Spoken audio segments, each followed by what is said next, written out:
ನಮಸ್ಕಾರ. ಆಚಾರ್ಯ ಗುರುಕುಲದ ವೆಂಕಟೇಶ್ ಮೂರ್ತಿ ಅವರು ಅವರ ಗುರುಗಳಿಂದ ಪಡೆದ ಪ್ರೇರಣೆಯ ಬಗ್ಗೆ ನಮ್ಮೊಂದಿಗೆ ಹಂಚಿಕೊಂಡಿದ್ದಾರೆ. ಶ್ರೀ ಗುರುಭ್ಯೋ ನಮಃ. ನಾನು ಆಚಾರ್ಯ ಗುರುಕುಲ ವಿದ್ಯಾಕೇಂದ್ರದ ಪ್ರೆಸಿಡೆಂಟ್ ಆಗಿ ನನ್ನ ಹೆಸರು ವೆಂಕಟೇಶ್ ಮೂರ್ತಿ ಅಂತ.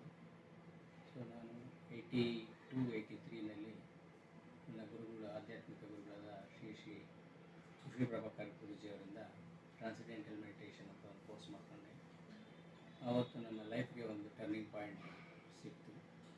ಅದು ಆಧ್ಯಾತ್ಮದಲ್ಲಿ ಮತ್ತು ನಾನು ಏನೋ ಮಾಡ್ತಾ ಇರುವಂಥ ಕೆಲಸದಲ್ಲಿ ಏನನ್ನ ಹುಡುಕಬೇಕಾಗಿ ನಿಜವಾಗ್ಲೂ ನನ್ನ ಲೈಫಲ್ಲಿ ಏನು ಬೇಕೋ ಅದನ್ನು ಹುಡುಕೋಕ್ಕೆ ಪ್ರಯತ್ನ ಪಟ್ಟೆ. ಇವತ್ತು ನನಗೆ ಅದು ಸಿಕ್ಕಿದೆ ಅಂತ ಭಾವಿಸ್ತೀನಿ. ಭಾಳ ದಿವಸ ಆಯ್ತದು ನನಗೇನು ಬೇಕಾಗಿತ್ತು ಅದು ಸಿಕ್ಕಿ ಭಾಳ ದಿವಸ ಆಯಿತು. ಯಾವತ್ತಿಂದ ಸ್ಪಿರಿಚುವಲ್ ಜರ್ನಿ ಮಾಡ್ಕೊಂಬರ್ತಾ ಇದ್ದೀನಿ. ಸ್ಪಿರಿಚುವಲ್ ಜರ್ನಿನಲ್ಲಿ ಈ ನಮ್ಮ ಗುರುಗಳಿಂದ ಕಲಿತಂಥದ್ದು ಫಸ್ಟು ಕ್ಲೆನ್ಸಿಂಗ್, ಅಂದರೆ ಅನ್ನಮಯ ಕೋಶ, ಮನೋಮಯ ಕೋಶ, ಪ್ರಾಣಮಯ ಕೋಶ, ವಿಜ್ಞಾನಮಯ ಕೋಶ, ಆನಂದಮಯ ಕೋಶ ಕ್ಲೆನ್ಸ್ ಮಾಡಿ ಯಮ ನಿಯಮ ಆಸನ ಪ್ರಾಣಾಯಾಮ ಪ್ರತ್ಯಾಹಾರ ಧ್ಯಾನ ಧಾರಣ ಸಮಾಧಿ ಈ ಅಭ್ಯಾಸಗಳನ್ನು ಮಾಡಿ ಪ್ರತಿ ದಿವಸ ಇದನ್ನು ಮಾಡಬೇಕು.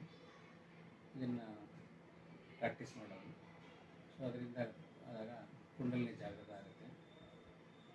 ಮೂಲಾಧಾರ, ಸ್ವಾಧಿಷ್ಠಾನ, ಮಣಿಪುರಕ, ಅನಾಥ, ವಿಶುದ್ಧ, ಆಜ್ಞಾ, ಸಹಸ್ರಾರ ಇದರಿಂದ ಮನುಷ್ಯನಲ್ಲಿ ವ್ಯಕ್ತಿತ್ವದ ವಿಕಾಸ ಆಗುತ್ತೆ.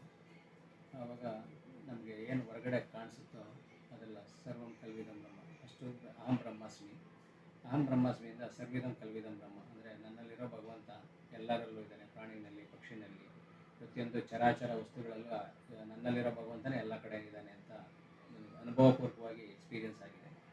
ಆ ಎಕ್ಸ್ಪೀರಿಯೆನ್ಸಿಂದ ಎಲ್ಲಿ ನೋಡಿದ್ರೂ ಭಗವಂತನ ಗುಡಿ ಗೋಪುರಗಳಲ್ಲಿ ಹುಡುಕಬೇಕಾಗಿಲ್ಲ, ಅದೊಂದು ಇದಷ್ಟೇ.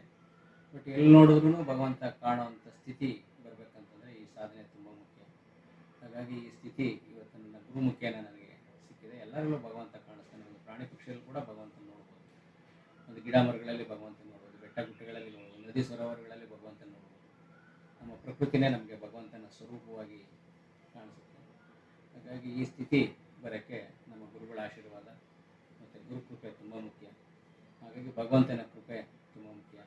ನಾನು ಯಾವ ಜನ್ಮದಲ್ಲಿ ಏನು ಪುಣ್ಯ ಮಾಡಿದ್ನೋ ಈ ಒಂದು ಸ್ಥಿತಿ ಇವತ್ತು ನನಗೆ ಸಿಗಬೇಕಂದ್ರೆ ಗುರು ಆಶೀರ್ವಾದ ತುಂಬ ಮುಖ್ಯ. ಆ ಗುರುಗಳ ಪರಿಪೂರ್ಣ ಕೃಪಾ ಕಟಾಕ್ಷ ನಮ್ಮ ಮೇಲಾಗಿದೆ. ಹಾಗಾಗಿ ಎಲ್ಲರಿಗೂ ಈ ಕೃಪಾ ಕಟಾಕ್ಷ ಸಿಗಲಿ, ಬೇಗ ಎಲ್ಲರಿಗೂ ಆ ಸ್ಥಿತಿ ಬರಲಿ, ಎಲ್ಲರೂ ಗುರುಕೃಪೆ ಆಗಲಿ ಅಂತ ಹೇಳ್ತಾ ಇವತ್ತಿನ ಗುರು ಪೂರ್ಣಿಮೆಯ ಒಂದು ಸಮಾರಂಭ ವಿಶೇಷವಾಗಿ ಆಗಲಿ.